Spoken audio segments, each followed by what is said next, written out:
white as snow. And everywhere that Mary went, Mary went, Mary went, and everywhere that Mary went, the lamb was sure to go. It followed her to school one day, school one day, school one day. It followed her to school one day, which was against the rules. It made the children laugh and play, laugh and play, laugh and play. It made the children laugh and play to see a lamb at school.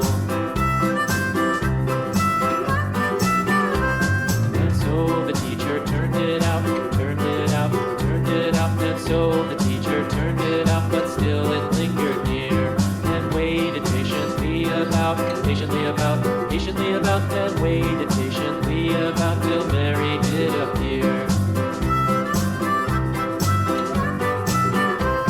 Why does the lamb love Mary so, Mary so, Mary so? Why does the lamb love Mary so? The eager children cried. Why Mary loves the lamb, you know, lamb, you know, lamb, you know. Why Mary loves the lamb, you know, the teacher did reply.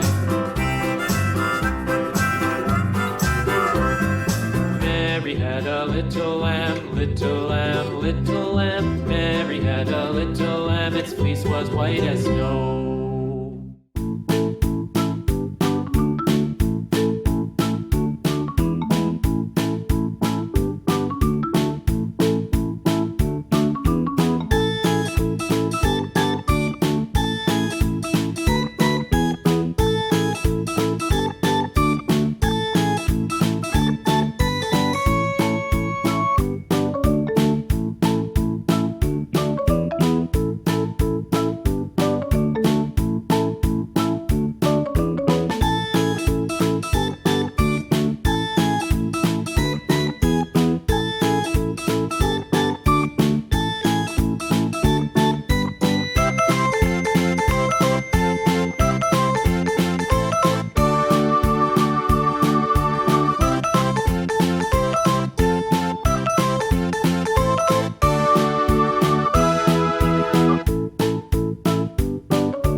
Spiderman.